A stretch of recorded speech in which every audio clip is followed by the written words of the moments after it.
오늘 함께 들을 하나님의 말씀은 구약성경 사사기 7장 1절에서 8절까지 말씀입니다. 사사기 7장 1절에서 8절 말씀 교독하는데 제가 먼저 1절 읽고 8절은 함께 읽겠습니다. 여룻바알이라 하는 기드온과 그를 따르는 모든 백성이 일찍이 일어나 하롯 셈 곁에 진을 쳤고 미디안의 진영은 그들의 북쪽이요 모레 산 앞 골짜기에 있었더라. 여호와께서 기드온에게 이르시되 너를 따르는 백성이 너무 많은즉 내가 그들의 손에 미디안 사람을 넘겨주지 아니하니 이는 이스라엘이 나를 거슬러 북으로 자랑하기를 내 손이 나를 구원하였다 할까 함이니라. 이제 너는 백성의 귀에 외쳐 이르기를 누구든지 두려워 떠는 자는 길르앗 산을 떠나 돌아가라 하라 하시니 이에 돌아간 백성이 22,000명이요 남은 자가 10,000명이었더라. 여호와께서 또 기드온에게 이르시되 백성이 악동하니 그들을 인도하여 불가로 내려가라. 거기서 내가 너를 위하여 그들을 시험하리라. 내가 누구를 가리켜 내게 이르기를 이 사람이 너와 함께 가리라면 그는 너와 함께 갈 것이요 내가 누구를 가리켜 내게 이르기를 이 사람이 너와 함께 갈 것이라 하면 그는 가지 말 것이라 하시니라. 이에 백성을 인도하여 물가에 내려가매 여호와께서 기드온에게 이르시되 누구든지 개가 핥는 것 같이 혀로 물을 핥는 자들을 너는 따로 세우고 또 누구든지 무릎을 꿇고 마시는 자들도 그와 같이 하라 하시더니 손으로 펴 입에 대고 핥는 자의 수는 300명이요 그 외의 백성 다 무릎을 꿇고 물을 마시니라. 여호와께서 기드온에게 이르시되 내가 이 물을 핥아먹은 300명으로 너희를 구원하며 미디안을 내 손에 넘겨주리니 남은 백성은 각각 자기의 처소로 돌아갈 것이니라 하시니 이에 백성이 양식과 나팔을 손에 든지라. 기드온이 이스라엘 모든 백성을 각각 그의 장막으로 돌려보내고 그 300명은 머물게 하니라. 미디안 진영은 그 아래 골짜기 가운데에 있었더라. 아멘. 우리는 지난 주일 기드온이 하나님을 향해서 두 차례 양털로 시험한 내용 그 말씀을 살펴보았습니다. 이 모든 과정은 하나님께서 기드온으로 하여금 하나님에 대한 확신에 이르도록 하시는 과정이었다라고 우리가 그렇게 말씀을 살펴보았죠. 자, 이제 이쯤 되면 미디안과의 전쟁 벌어지겠구나. 이제 곧 시작이구나라고 우리가 생각할 수 있습니다. 그런데 오늘 말씀 이어지는 7장 말씀을 보면 바로 전쟁이 시작되지 않고요. 하나님께서 조금 더 이 전쟁을 지연시키는 장면을 보게 됩니다. 사실 미디안 군대와 대치한 상황이거든요. 이제 바로 사실 나가서 싸우면 되는 상황이에요. 그런데도 불구하고 하나님은 전쟁을 시작하게 하지 않으시고 전쟁을 지연시키세요. 자, 왜 하나님께서는 이렇게 하실까? 두 가지 목적이 있다고 보여집니다. 첫 번째는 이 기드온이라고 하는 사람이 참 약한 사람이라는 것 때문이에요. 우리가 지금까지 기드온의 행적을 살펴보았잖아요. 기드온이 한 번에 오케이 하는 그런 사람이 아니에요. 그렇죠? 한 번에 확신을 딱 가지는 그런 담대한 사람이 아니었어요. 소심하고 또 영적으로는 참 둔감하기도 했고 참 무딘 사람, 그렇죠? 의심이 많은 사람이었잖아요. 그래서 하나님은 한 번 더 기드온이 하나님께 대한 분명한 확신을 가질 수 있도록 한 번 더 시간을 주시는 거예요. 그게 전쟁을 지연시키는 첫 번째 목적입니다.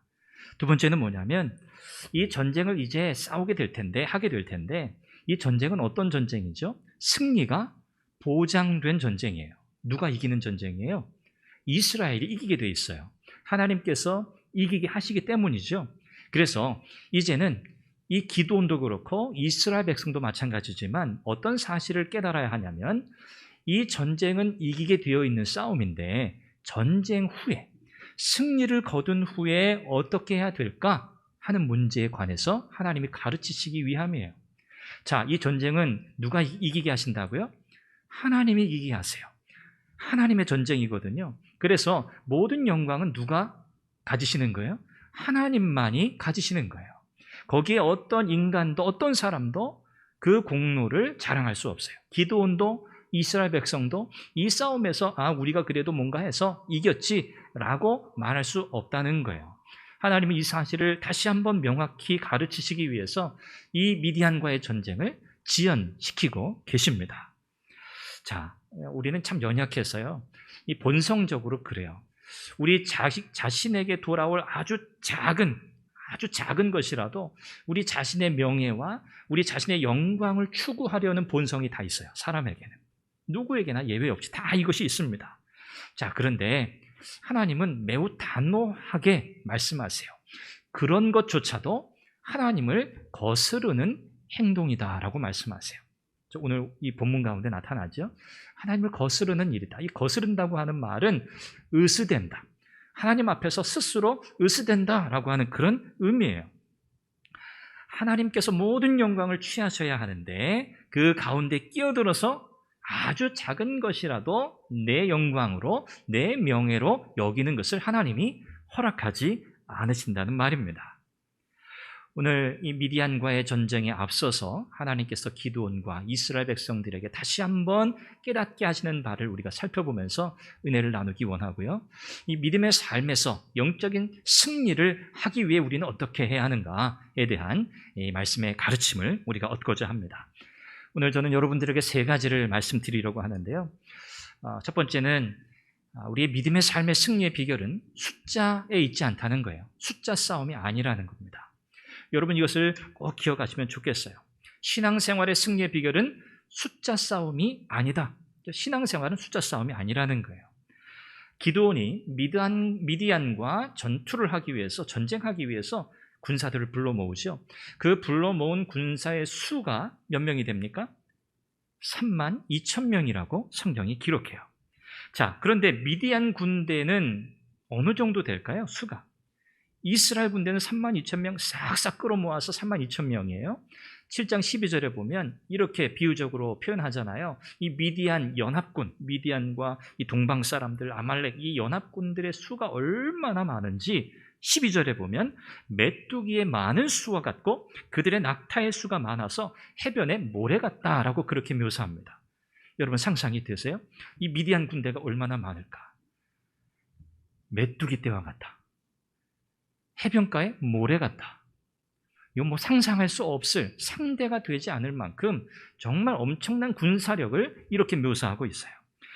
이 8장, 사사기 8장 10절에 가면 이 전쟁의 이제 결과를 쭉 이제 과정 속에서 이어가면서 미디안 이 연합군의 군사의 숫자가 13만 5천 명이라는 사실을 우리가 알게 돼요. 13만 5천 명. 이스라엘 군대는 몇 명이요? 3만 2천 명. 미디안 이 군대 숫자는 얼마요? 13만 5천 명. 여러분, 이스라엘 군대는 몇 분의 몇 정도 됩니까? 숫자로 따지면 4분의 1 수준이에요. 4분의 1. 자, 이 4분의 1 수준 되는 이 군사. 여러분, 이 싸움에서 승리하기 위해, 당시 이 고대 전쟁에서 승리의 이 성패가 어디에 달려 있었습니까? 중요한 건 머릿수예요. 머릿수. 사람의 숫자예요. 사람이 많으면 많을수록 이길 확률이 높아요. 그리고 또 뭐가 중요하죠? 무기예요. 그렇죠? 사람이 많으냐, 또 어떤 무기를 사용하느냐. 사실 이것이 전쟁의 승리 또 패를 결정하는 중요한 기준이었어요. 자, 그런데 지금 숫자로만 놓고 보면 이스라엘 백성들이 미디안 군대와 싸워서 이길 수 있는 확률이 많지 않아요. 그렇죠? 4분의 1 정도 수준밖에 되지 않기 때문이죠. 자, 그런데 여러분, 많으면 많을수록 이길 확률이 높은 이 전쟁에서 하나님께서 지시하시는 하나님의 명령이 참 이상해요. 여러분 2절 말씀을 보시면 하나님께서 32,000명 끌어모은 이스라엘의 군대를 가리켜서 뭐라고 말씀하시죠? 너를 따르는 백성이, 기드온에게 하시는 말씀이에요. 너를 따르는 백성이 어떻다? 너무 많다는 거예요. 고개가 갸우뚱하게 돼요. 너무 많다니? 32,000명? 지금 이거 굉장히 부족한 숫자란 말이죠. 미디안 군대에 비하면 32,000명 군대를 하나님께서 뭐라고 말하시는 거예요? 기드온, 너를 따르는 너가 모은 이 군사의 숫자가 너무 많아 라고 말씀하세요. 그러니까 모든 상식과 사실 군사적인 어떤 전략 이런 것들을 다 뒤엎는 그런 말씀이에요. 뭐가 많습니까? 13만 5천 명의 군사에 대응하는 3만 2천 명이 사실 뭐가 많다는 말이에요. 누가 만약에 이런 조언을 했다면 옆에 있는 어떤 장군이든 어떤 책사든 그런 사람이 만약에 이런 조언을 했다면 어떻게 되겠습니까? 당장에 아마 사형에 처해지지 않았을까요? 상식적으로 이해할 수 없는 그런 말씀을 하세요. 다시 말하면 군대 숫자를 줄이라는 겁니다. 왜 하나님은 이렇게 이스라엘 군대 숫자를 줄이라고 하시는가? 다시 말하면 힘 빼기거든요. 힘 빼기. 32,000명 이것도 그렇게 아주 적은 숫자는 아닙니다만 하나님은 지금 이스라엘 군대의 힘을 쫙쫙 빼고 계세요. 이유가 분명히 있어요. 자, 이스라엘 백성들 또 기드온이 깨달아야 할 중요한 사실, 아까도 말씀드렸죠? 뭘 깨달아야 한다고요? 이 전쟁은 어떻게 이기는 전쟁이라고요?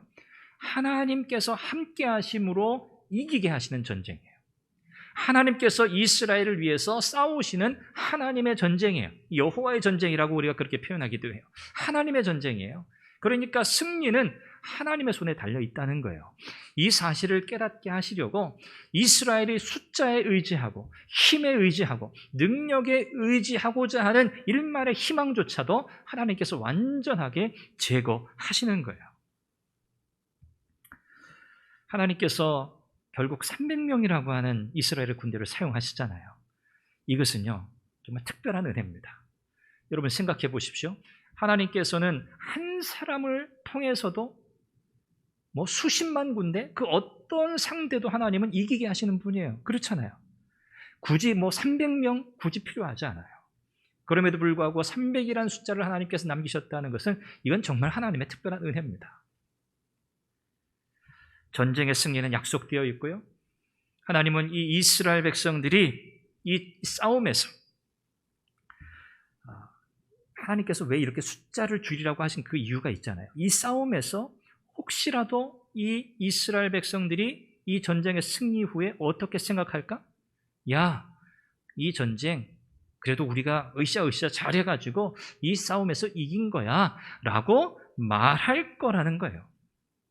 2절에 보면 이렇게 하나님께서 말씀하시잖아요. 너희들이 전쟁에서 승리한 후에 만약에 이 32,000명이라는 숫자를 가지고 이 전쟁에서 승리하고 나면 너희들이 이렇게 말할 거라는 거죠. 나를 거슬러 스스로 자랑하기를 뭐 한다고요? 스스로 자랑한다는 거예요. 하나님 앞에서 스스로 자랑한다. 뭐라고요? 내 손이 나를 구원하였다. 야, 이 승리는 우리가 잘 싸워서 이긴 승리야 라고 말할 거라는 거예요. 자, 여러분 보이잖아요. 이스라엘 백성들의 모습이. 하나님께서는 이 전쟁의 승리 후에 어떠한 작은 공이라도 백성들이 취하지 못하게 하시려는 거예요. 아주 작은 것이라고 우리가 무시하면 안 됩니다. 어떤 일에 대한 공로가 나 혹은 우리에게 있다고 생각할 때 그것을 하나님은 어떻게 생각하시는가? 하나님의 영광을 가로채는 행위라고 보시는 거예요. 하나님의 영광을 가로챈다. 이것은 죄지요.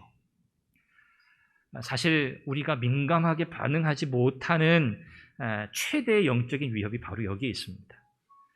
우리는 참 연약해서 하나님께 영광을 돌려야지, 모든 영광은 하나님께라고 사실 우리가 그렇게 말하고 그렇게 고백하며 사실 살아가고 있지만 이런 유혹이 사실 너무 강하거든요. 뭔가 내가 그 가운데 뭔가 조금 내 영광을 취하고 조금 내 명예를 높이고 싶은 그런 욕망이, 유혹이 늘 있기 때문이죠. 자, 하나님께서 군사의 수를 줄이라고 하십니다. 다시 한번 말씀드려요. 이 싸움은 숫자 싸움이 아니기 때문에 그래요. 자, 두 가지로 하나님께서 줄이게 하시죠. 첫 번째는 어떤 방법을 사용하게 하시죠?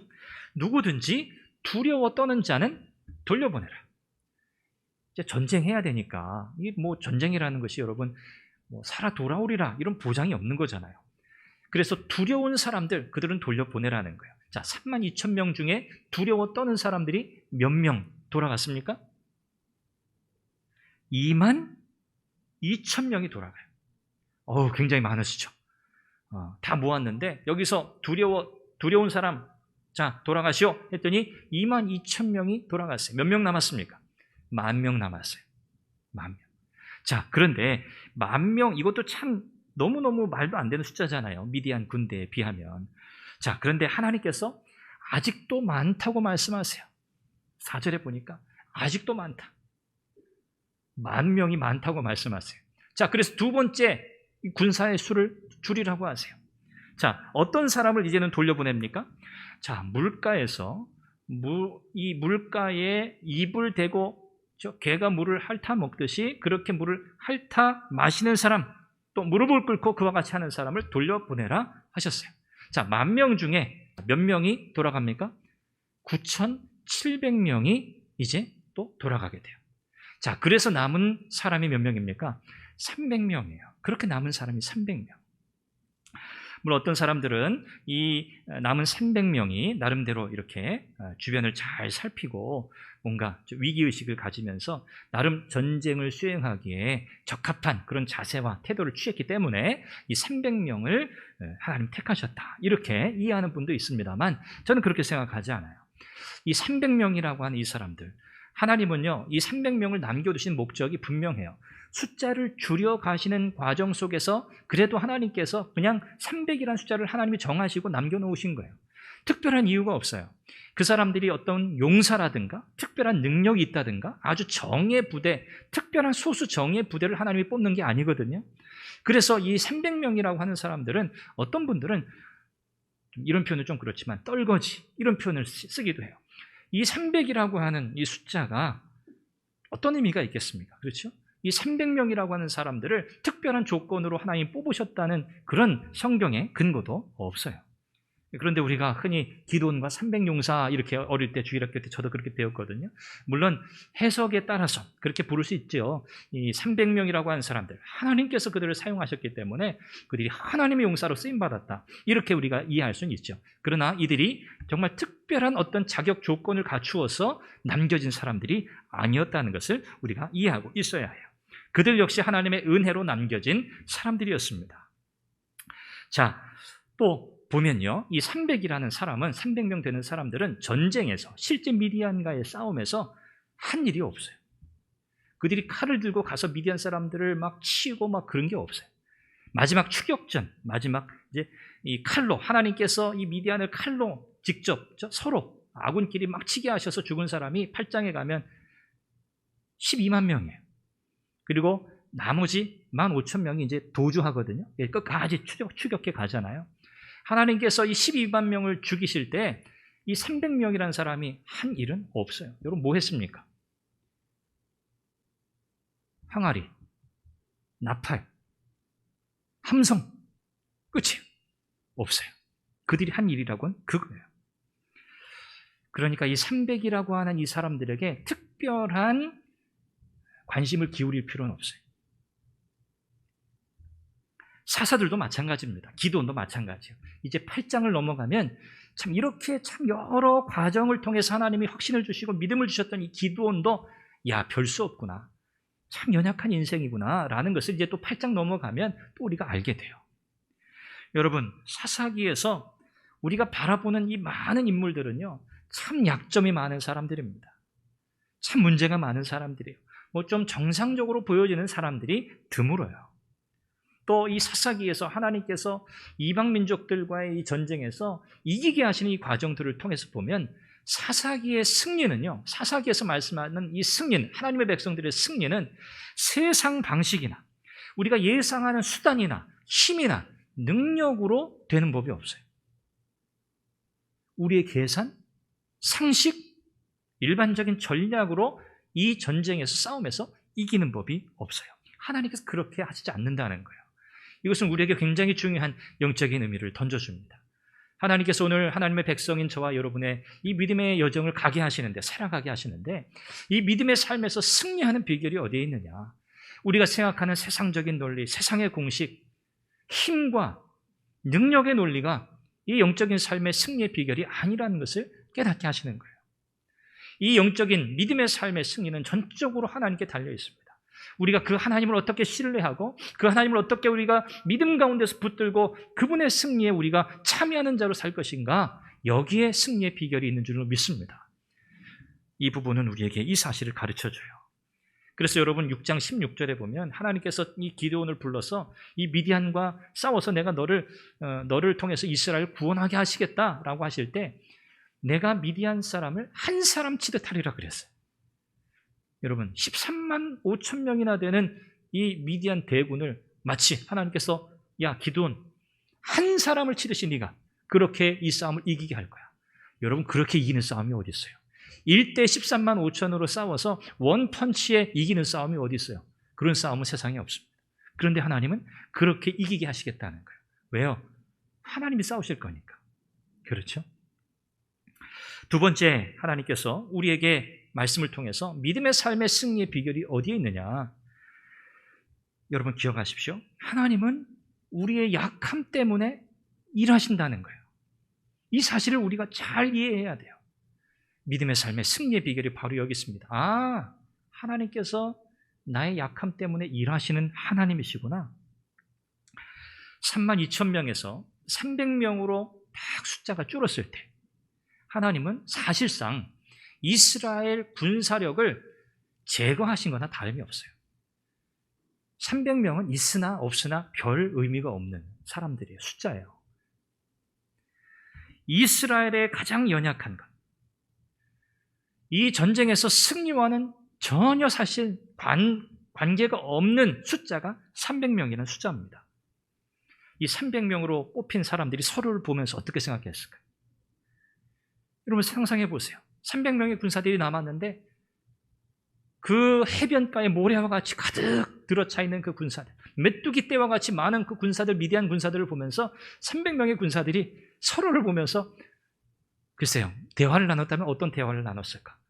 눈빛을 주고받았으면 어떤 눈빛을 주고받았을까? 여러분 한번 생각해 보세요.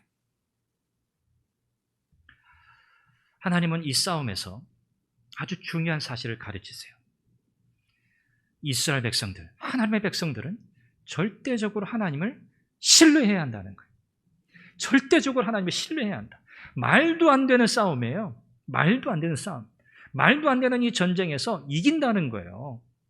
왜? 하나님이 이기게 하신다고 약속하셨으니까. 그 하나님을 절대적으로 신뢰해야 하는 거예요. 하나님은 그거 가르치시는 거거든요. 믿음의 삶, 우리의 신앙의 여정, 여러분 돌이켜 보십시오. 여러분들이 인생의 어렵고 힘든 고비고비들을 넘어오시면서 어떻게 여러분이 돌파하셨습니까? 물론 우리의 노력과 우리의 어떤 계산과 우리의 경험을 통해서 우리가 그 일들을 넘어갔다라고 생각할 수 있지만 여러분의 고백이 진짜 무엇입니까? 내가 뭔가 경험이 있고 내가 뭔가 잘하고 내가 능력이 있고 뭐 어쩌다 보니 잘 됐어? 이런 고백이십니까? 아니면 하나님께서 그 상황을 통해서 하나님이 어떤 분이신지 내게 가르치시려고 하나님께서 이 모든 어려움과 고비를 다 돌파하게 하셨어. 그래서 내가 지금 여기에 있는 거야 라는 그런 고백이 여러분의 고백이십니까? 믿음의 고백이 여러분의 고백이시기를 간절히 바랍니다. 여러분, 하나님을 절대적으로 신뢰하라는 거예요. 300명으로 13만 5천 명을 상대한다는 것은 우리가 뭐 사자성어를 써서 좀 표현해 본다면 어떻게 표현하겠습니까? 어불성설, 말도 안 되는, 이치에 맞지 않는 상황, 어불성설. 계란으로 바위치기, 이란격석, 계란으로 바위치기, 상대가 안 되는 싸움입니다. 자, 그러나 하나님은 어떻게 하길 원하셨다고요? 기드온과 이스라엘 백성들이 하나님을 신뢰하고 하나님을 바라보기를 원하셨던 거예요. 300이라고 하는 보잘것없는 이 숫자, 이 숫자로는 아무것도 할 수 없어요. 이스라엘 백성들의 무능력을 보여주는 숫자예요. 그들의 연약함을 드러내는 숫자예요. 이 시점에서 기드온과 이스라엘 백성들은 어떤 고백이 있어야 합니까? 하나님, 우리는 아무것도 아닙니다. 하나님, 우리는 저 미디안 대군을 맞서 싸울 수 있는 능력이 전혀 없는 연약한 자들입니다. 이 싸움의 승리는 오직 하나님께 달려 있습니다. 전능하신 하나님께서 이 싸움의 주권자이십니다. 하나님은 전능자이십니다. 라는 고백을 해야 하는 거예요. 여러분, 저와 여러분의 삶도 마찬가지입니다. 우리가 만나게 될 수많은 영적인 싸움, 우리의 삶에서 마주하게 되는 수많은 어려움들 가운데 여러분 이 고백이 있으시기를 바라요. 하나님은요, 우리가 연약함에도 불구하고, 엄밀히 말하면 우리가 연약함에도 불구하고 우리를 위해서 일하시는 그런 분이시라기보다는 우리가 연약하기 때문에 하나님께서는 우리를 위해서 일하시는 분이세요. 우리가 연약하기 때문에 절망할 이유가 없어요. 우리가 연약하다고 움츠러들 필요가 없어요. 9절에 보면 하나님께서 기드온에게 확신을 주셨어요. 내가 그것을, 미디안을 내 손에 넘겨주었느니라. 이미 완료해요. 하나님께서 이미 기드온의 손에 이 전쟁을 이긴 승리로 주셨다는 말씀이에요. 우리가 신약 성경에 사도 바울의 모습을 또 떠올리게 됩니다. 이 사도 바울이 얼마나 자랑거리가 많은 사람이에요. 얼마나 능력이 많은 사람이에요. 얼마나 배경이 좋은 사람이에요. 그런데 그가 고린도후서 12장 7절에 보면 하나님께서 내가 스스로 교만하게, 스스로 자고하지 않게 하시려고 내 몸에 육체의 가시를 주셨다라고 그렇게 이야기해요. 왜 육체의 가시를 가지는 것이 얼마나 힘들겠어요. 얼마나 아프겠어요. 그 어떤 질병인지 우리가 특정할 수는 없지만 굉장히 괴롭고 심한 질병이었을 거예요. 그것 때문에 하나님께 간곡히 기도하잖아요. 그럼에도 불구하고 하나님께서는 그 육체의 가시를 거두지 않으셨어요. 왜요? 바울은 깨닫게 돼요. 내게 만약에 이 육체의 가시가 없었으면 나는 분명히 스스로 높아졌을 거야. 내가 내 배경을 자랑했을 거야. 내가 내 언변과 내 학력과 내 능력을 자랑했을 거야. 바울은 그렇게 고백하거든요. 그래서 하나님은 나로 하여금 내 모든 배경과 자랑거리를 내가 탐닉하고 그것을 내 우상으로 삼지 않게 하시려고 내 육체의 가시를 주셨다. 내 힘과 내 능력을 자랑하지 않게 하시려고, 의지하지 않게 하시려고 하나님이 그렇게 하셨다고 고백해요. 그러면서 바울의 고백이 뭐죠? 내 은혜가, 주님 말씀하신 그 말씀이잖아요. 내 은혜가 너에게 족하다. 내 은혜가 너에게 충분해. 이는 내 능력이 약한 데서 온전하여짐이라. 너가 약한 것, 너가 그 고통스러운 것, 그 아픈 것 전혀 문제가 아니라는 거예요. 왜요? 하나님의 능력이 드러나는 통로이기 때문에 그래요. 수단이기 때문에 그렇습니다. 그 이후에 바울은요, 오히려 자신의 약한 것들을 내가 자랑한다 그렇게 고백하잖아요. 왜요? 약한 게 이제는 너무 즐거운 거예요. 너무 기쁜 거예요. 왜요? 하나님이 나를 통해 쓰실 하나님의 도구, 통로이기 때문에 그렇습니다. 야, 하나님께서 또 이렇게 역사하시는구나. 하나님을 기대하게 되는 거죠. 우리의 약함을 우리가 깊이 깨달을수록 우리는 하나님의 사랑과 그 은혜의 깊이를 더 크게 깨달을 줄로 믿습니다. 여러분, 연약해서 할 수 없다고 낙심하지 마세요. 우리 가운데 능력 있는 자가 얼마나 있겠습니까? 바울의 표현처럼 문벌 좋은 자가 얼마나 있겠는가? 배경이 좋은 사람, 능력이 많은 사람이 얼마나 있겠어요? 우리는 다 비슷하고요. 우리는 다 연약해요. 그런데 그것 때문에 우리가 할 수 없다고, 우리는 못한다고 그렇게 생각할 이유가 전혀 없어요. 그렇다고 해서 우리가 약한 것을 합리화해서는 또 안 됩니다. 분명한 사실은 우리의 약함이 하나님의 강함이 드러나는 수단, 통로가 된다는 사실입니다. 이 사실을 믿으시기를 바랍니다. 세 번째는요, 우리의 믿음의 삶에서 승리하는 비결, 하나님께서 나와 함께 하신다는 사실을 지속적으로 일깨워야 돼요. 하나님이 나와 함께 하신다는 사실을 지속적으로 일깨우라. 왜요? 잊어버리거든요. 잊어버려요. 하나님이 나와 함께 하신다, 하나님이 나를 위해서 지금도 일하고 계신다는 사실을 우리가 잊어버리기 때문에 그래요.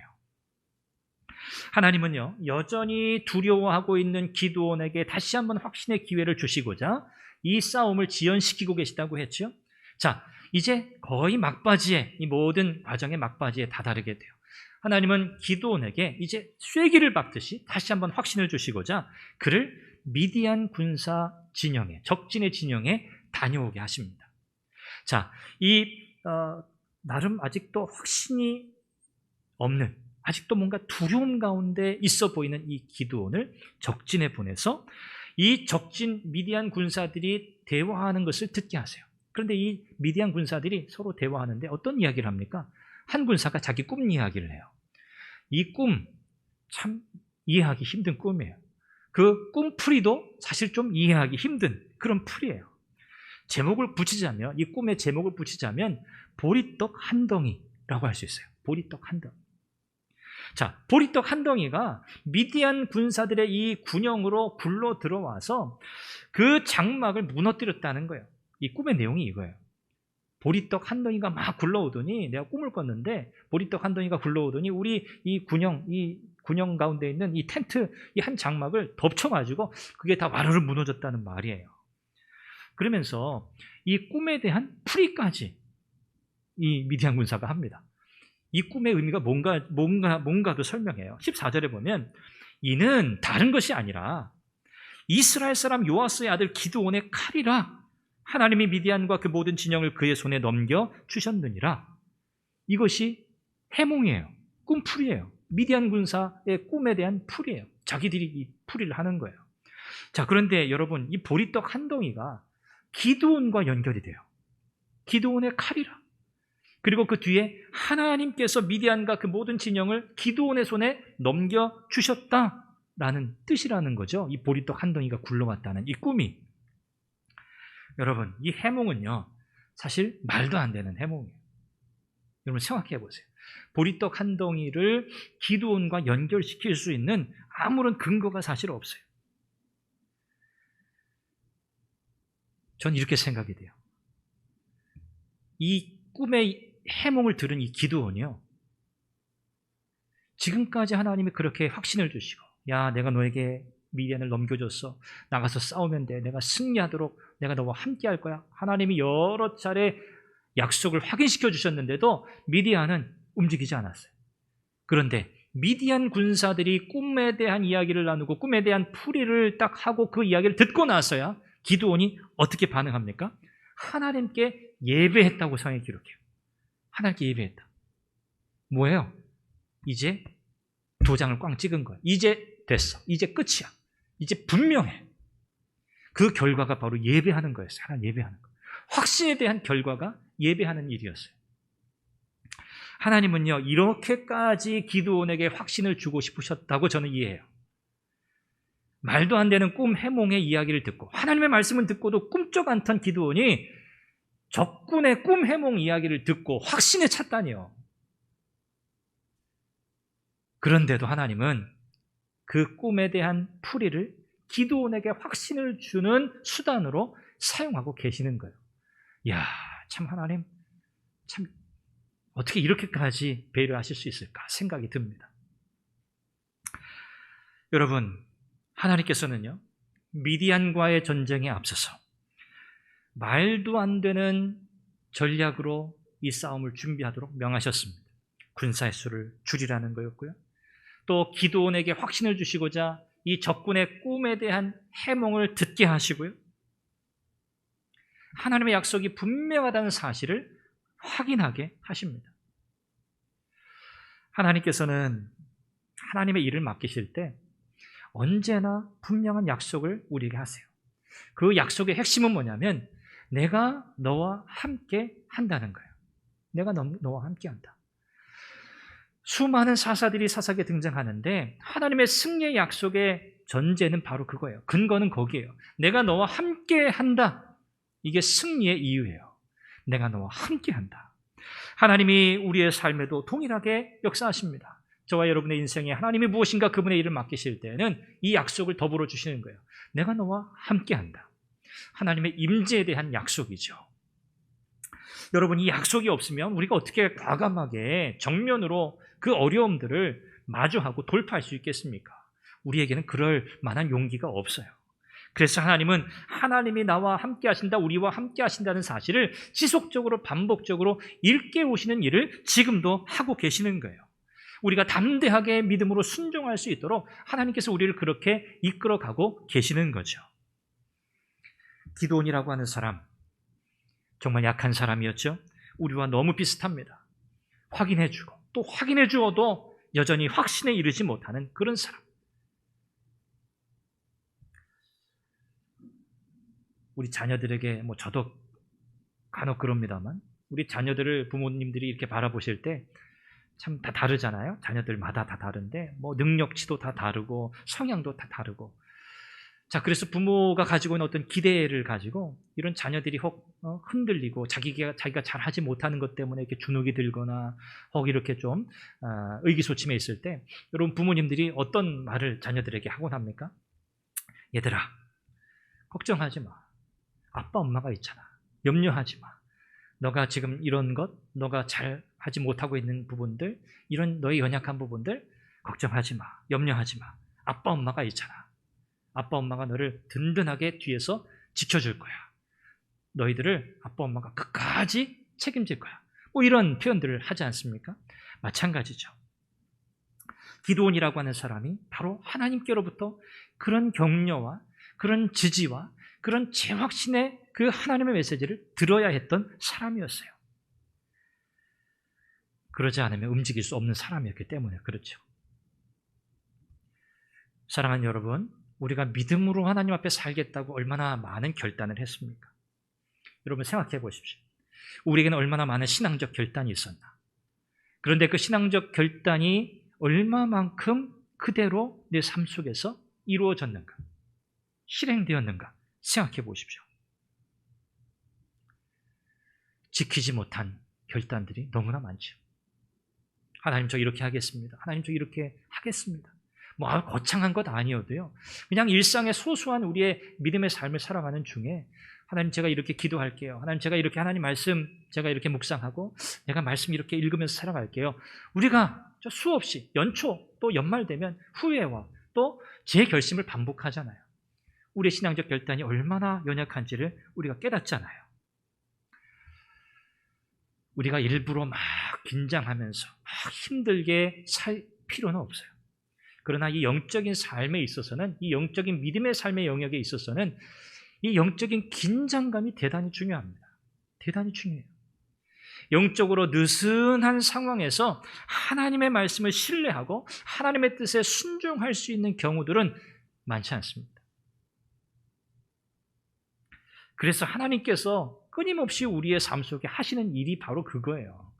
하나님은 졸지도 아니하시고 주무시지도 아니하시면서 하나님의 백성들을 지금 살피고 돌보시는데 우리가 하나님이 함께 하시고 우리를 위해서 일하시는 분이라는 사실을 너무나 자주 잊어버리고 우리가 연약해서 우리의 신앙적 결단을 이행하기에 너무 부족하기 때문에 하나님은 수많은 방법들을 동원해서 우리로 하여금 깨닫게 하세요. 가장 중요한 깨달음의 수단은 하나님 말씀입니다. 하나님의 말씀으로 우리를 다시 일깨우세요. 또 하나님은요, 다른 사람들을 통해서 그렇게 하시기도 해요. 우리 주변의 지체들, 형제 자매들, 혹은 믿지 않는 다른 어떤 사람들을 통해서도 하나님은 우리에게 다시 한번 영적으로 긴장하도록 하세요.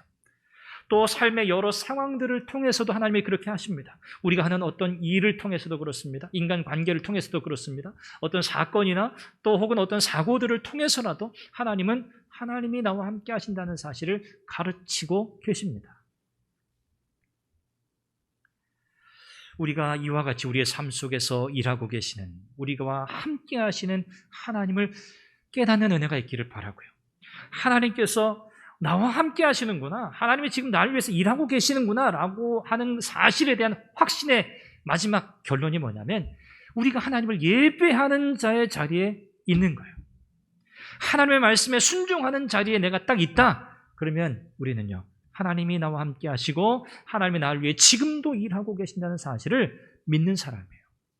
저는 그렇게 생각해요. 우리가 예배의 자리에 있다는 사실이 너무너무 중요한 사실이고요. 너무 큰 의미가 있는 겁니다. 말씀을 맺습니다. 전쟁의 결론은 우리가 아는 바와 같아요. 300명이라고 하는 말도 안 되는 숫자지만 하나님은 이 숫자로 승리하게 하신 것이 아니라 하나님께서 이 전쟁의 주인이신, 주권자이신 하나님께서 이 전쟁을 이기게 하십니다. 물론 기드온이 그 가운데 나름대로 항아리, 또 항아리를 부수고 고함을 치고 하는 나름의 이런 전략들을 기드온이 펼치는 것 같지만 사실 이런 전략 또한 하나님께로부터 온 전략이라고 할 수 있어요. 하나님은 철저히 이 기드온의 이야기를 통해서 처음부터 마지막까지 우리는 하나님의 은혜로만 사는 인생이라는 사실을 가르치십니다.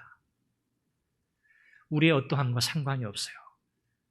오히려 우리는 연약할 뿐이에요. 그러나 그 연약함이 문제되지 않아요. 하나님은 우리가 어떻다고 우리가 저렇다고 우리를 조건에 따라 부르신 것이 아니기 때문에 그래요. 하나님은 처음부터 우리를 은혜로 부르셨고요. 과정과 마지막까지 그분의 은혜로 우리를 붙들어 가실 줄로 믿습니다. 하나님께서 때로 우리에게 은사를 주어서 그 은사를 잘 활용하게 하십니다. 그 은사를 주시는 분도 하나님이시고 그 은사를 활용할 수 있는 환경 또한 하나님이 주신다는 사실을 기억하십시오. 성공의 수단도 하나님이 주실 뿐 아니라 성공의 기회도 하나님께서 모두 주신다는 사실을 기억하시기를 바랍니다. 이런 고백 속에서 우리가 살아갈 때 우리는 이 믿음의 삶에서 승리하게 될 것이고요. 하나님이 우리의 삶을 통해서 영광 받으실 줄로 믿습니다. 저와 여러분들의 목적은요, 우리 인생의 목적은요, 하나님이 영광 받으시는 삶을 사는 거예요. 그거면 되는 거예요. 하나님이 영광 받으시는 거. 그 하나님의 영광을 내가 가로채지 않고 오직 하나님만이 영광 받으시는 삶을 살게 하옵소서. 내 것 자랑하지 아니하고 모든 것을 하나님께로 돌리는 그런 믿음의 고백 속에서 하나님의 임재를 경험하고 하나님께서 나를 위해서 지금도 세밀하게 일하고 계시는 하나님이심을 깨닫게 하옵소서. 그 결과 내가 하나님을 예배하는 자리에서 멀어지지 않게 하시고 순종의 자리에서 떠나가지 않도록 성령께서 나를 붙들어 주옵소서. 이런 믿음의 고백과 간구가 여러분들에게 있으시기를 바랍니다. 기도하겠습니다. 우리 같이 함께 기도하죠. 제가 마지막으로 말씀드렸던 그 내용을 여러분 기도의 제목으로 삼으시고, 하나님, 믿음의 삶의 승리의 비결이 여기에 있군요. 하나님, 하나님께서 나를 위해서 행하고 계시는 그 놀라운 하나님의 역사를 보게 하시고, 하나님, 내가 믿음으로 하나님을 절대적으로 신뢰하며 하나님의 은혜에 의지하여 이 믿음의 삶을 끝까지 잘 살아가게 하옵소서. 우리 하나님의 은혜를 구하면서 같이 한번 기도하고 제가 기도하겠습니다. 자비하신 아버지 하나님, 하나님께서 오늘도 주의 말씀을 통해서 우리를 가르치시고 교훈하시니 감사합니다. 아버지 하나님, 믿음의 삶의 승리의 비결이 어디 있습니까? 연약한 기도원, 또 하나님 이스라엘 백성들을 하나님께서 택하시고 하나님의 전쟁, 하나님의 싸움에서 친히 승리하심을 경험하게 하시고 그들로 하여금 하나님을 절대적으로 신뢰하며 하나님의 승리는 인간적인 방법, 인간적인 계산에 있지 않고 하나님의 주권적인 섭리에 있음을 깨닫게 하셔서 처음부터 마지막까지 다 하나님의 은혜로 사는 인생임을 가르치시니 감사합니다. 자비하신 아버지 하나님, 하나님께서 우리에게 모든 것을 다 허락하시는 분이심을 믿습니다. 하나님, 우리에게 주신 재능, 그 재능을 사용할 수 있는 환경 또한 하나님이 주시고 성공의 수단도 기회도 하나님께서 모두 주신다는 사실을 기억하게 하여 주옵소서. 오직 하나님의 영광을 위해서만 사는 우리가 되게 하옵소서. 하나님을 향한 믿음의 고백으로 살아가는 우리 모두가 되게 하옵소서. 우리 선한 교회가 되게 하옵소서. 성령 하나님 역사해 주시옵소서. 자비하신 아버지 하나님, 주의 말씀을 통해서 믿음의 삶의 승리의 비결을 깨닫게 하시고 주의 말씀 앞에 믿음으로 아멘으로 화답하게 하시니 감사합니다. 하나님, 처음부터 마지막까지 하나님의 은혜입니다. 하나님만 영광 받아 주옵소서. 우리의 삶을 통해 오직 하나님만이 영광을 받으셔야 합니다. 이 고백으로 살아가는 우리 선한교회 모든 믿음의 지체들 다 되게 해 주옵소서. 예수님의 이름으로 기도합니다. 아멘.